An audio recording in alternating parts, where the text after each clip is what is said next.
Hello friends, welcome to pro talent and I am Nitin Parmar. My dear students, आपका स्वागत है आज के इस डेली करंट अफेयर मॉड्यूल के अंदर। बहुत सारे छोटे मुद्दे चल रहे हैं आजकल, जैसे फॉर एग्जांपल रशिया यूक्रेन की war 34 days you can say हो चुके हैं and it is going to end too soon because the meetings are happening in a good way. ठीक है, और आपने देखा होगा पिछले करीबन यू कैन से एक हफ्ते से इंडिया में बहुत सारे लीडर्स, फॉरेन लीडर्स आए, मीटिंग्स पे मीटिंग्स हुई, आगे क्या हो रहा है वो वी कैन से रेगुलरली बातें चल रही है। ठीक है, Sariska tiger reserve Rajasthan Alwar district के अंदर बड़ी आग लगी है, 20 किलोमीटर तक फैली हुई है। इंडियन एयरफोर्स को बुलाया गया उसको संभालने के लिए। Government is going to you can say sell their 1.5% stake in ONGC. 3000 crore कमाने का प्लान है। सो आप कैलकुलेट कर सकते हैं 3000 crore is equal to 1.5%। So 100% equal to कितना? That's the valuation of ONGC, that's what you can consider. ठीक है, इजराइल के प्राइम मिनिस्टर आने वाले थे इंडिया में। ठीक है, इजराइल के प्राइम मिनिस्टर का नाम है नफ्ताली बेनेट। ठीक है, Bennett that is Bennett and Colman वाला टाइम्स ऑफ इंडिया वाला कंपनी है ना, वो वर्ड बेनेट नफ्ताली NAFTALI। ठीक है, वो आने वाले थे पर कोरोना हो गया, उनको कोरोना पॉजिटिव है। ठीक है, फ्लोरिडा न्यूज में था क्योंकि हमने एक बार आपको याद होगा रीड इट राइट में एक मॉड्यूल बनाया था फ्लोरिडा के एक लॉ के बारे में which is saying don't say gay bill.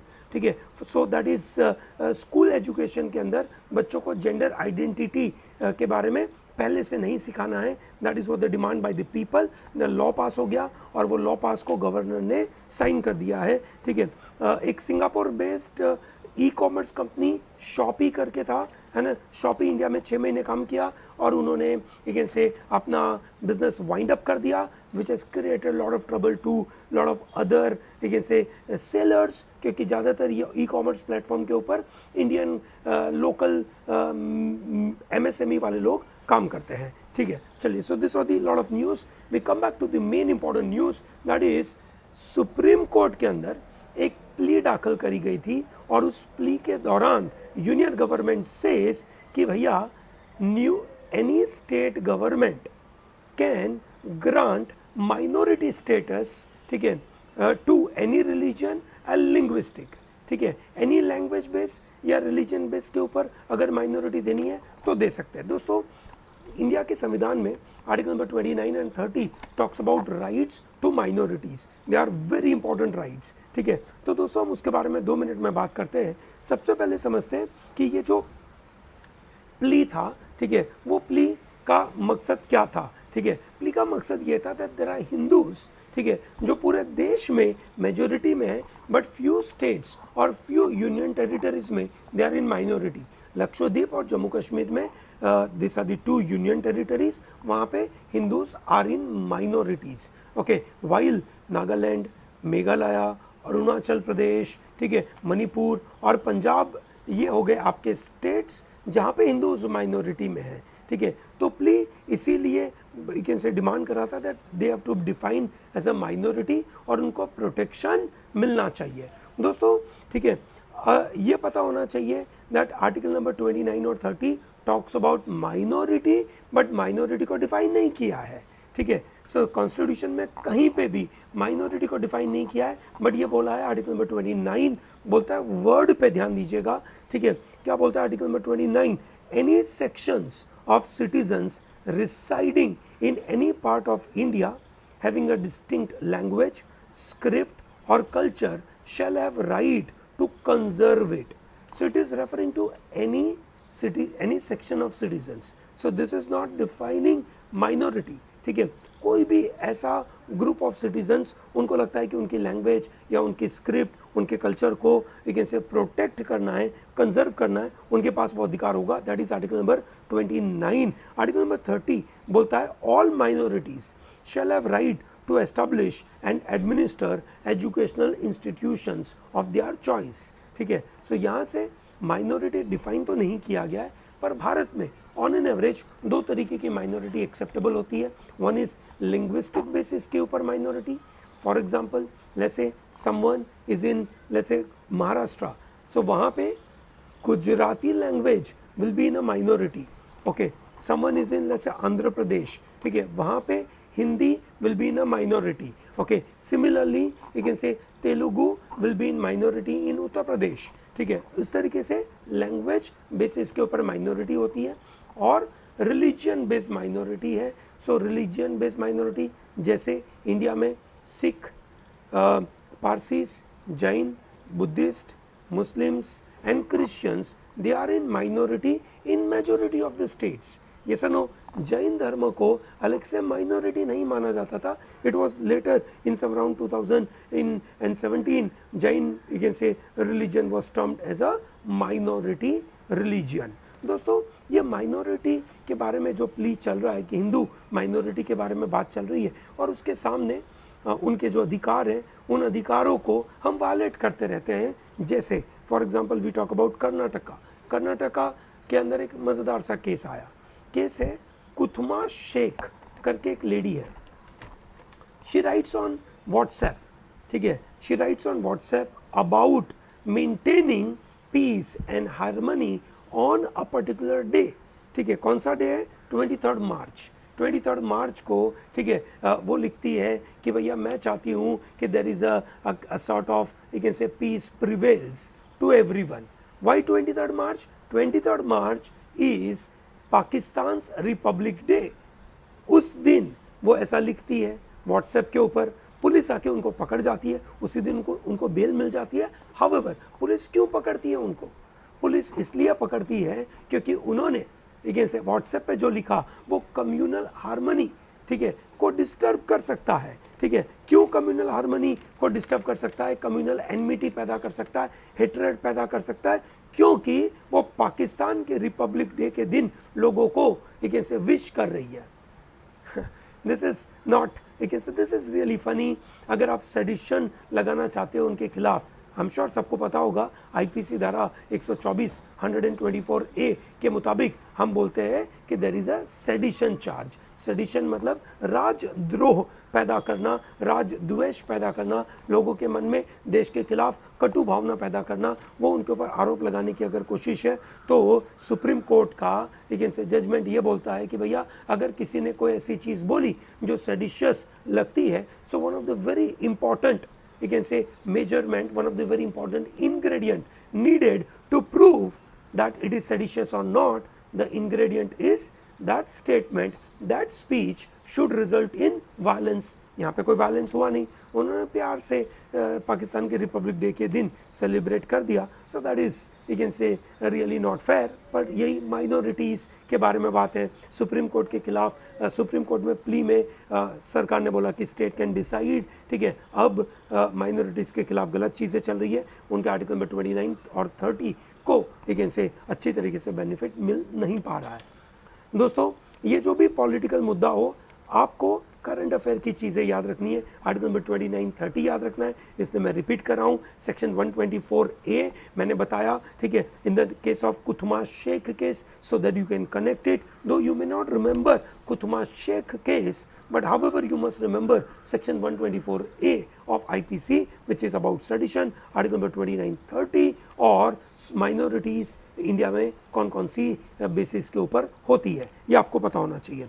Then we come back to once again, जैसे पाकिस्तान का रिपब्लिक डे 23 मार्च को होता है, ठीक है, हम उसके मुताबिक याद करने की कोशिश करेंगे। 27 मार्च इज म्यांमार का armed forces day.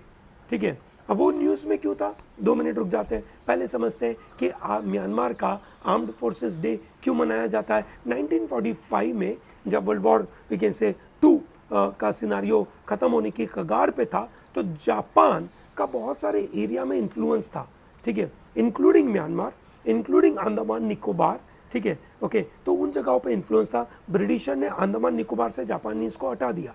However Myanmar में तो अभी भी वो थे, तो म्यांमार के आर्म फोर्सेस ने लेकिन से जापान ऑक्यूपेशन को हटा दिया और उस दिन को सेलिब्रेट करने के लिए March 27 is celebrated as Arm Forces Day in Myanmar. Myanmar ने उसको सेलिब्रेट करने के लिए रशिया के काउंटर पार्ट को एज अ चीफ गेस्ट बुलाया।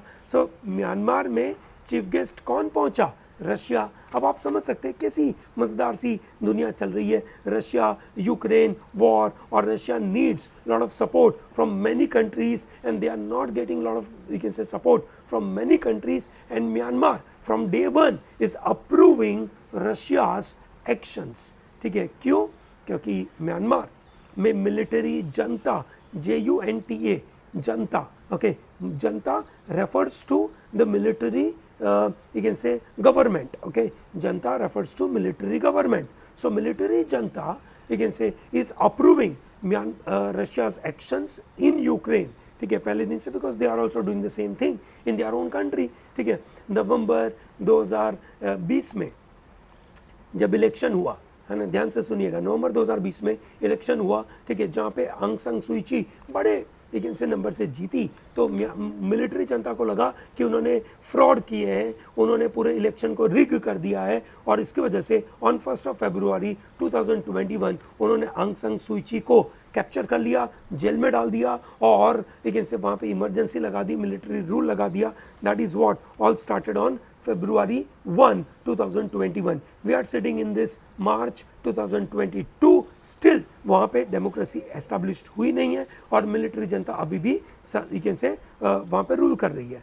जून 14, 2021 को, ठीक है, उनके खिलाफ ट्रायल स्टार्ट होता है. फरवरी में उनको कैप्चर किया जाता है आंग सान सुई ची को, ठीक है, और जून में उनके खिलाफ ट्रायल चालू होता है. नवंबर 2016 में उनके ऊपर से आरोप लगाया जाता है, आरोप प्रूव हो जाता है, सेइंग दैट कि आपने फ्रॉड किया है. ठीक है, ये चार्जेस उनके ऊपर ऐड करे जाते हैं. दिसंबर 2021 में, ठीक है, वो जो चार्जेस लगाए गए वो प्रूव हो जाते हैं. क्या प्रूव होते हैं? कि उन्होंने वायलेंस को इंसाइट किया और कोविड-19 प्रोटोकॉल को तोड़ा है. इसकी वजह से उनको 2 साल की जेल हुई.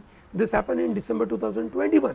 ठीक है, कम लेकिन से जनवरी 2022 उनके ऊपर और चार्जेस लगाए जाते हैं और प्रूव हो जाते हैं. उनको 4 साल का एडिशनल लेकिन से जेल लगाया जाता है. क्यों? क्योंकि उन्होंने इलीगली अपने पास वॉकी टॉकी रखी थी, ठीक है, और कोविड-19 प्रोटोकॉल का पालन नहीं किया था, जिसकी वजह से उनको 4 साल ऑल जेल. तो दैट मीन्स 2 साल प्लस और 4, 6 साल. ठीक है, और अगर उनके खिलाफ ये चीजें प्रूव हो जाती है कि उन्होंने कहीं ना कहीं से इलेक्शन को रिग किया है, इलेक्शन के खिलाफ कुछ गलतियां करी है, तो पक्का वो जिंदगी भर जेल में जाएंगे. ठीक है, that is how the scenario is. ठीक है, और एक महत्वपूर्ण न्यूज आया which is about Assam and Meghalaya के बारे में.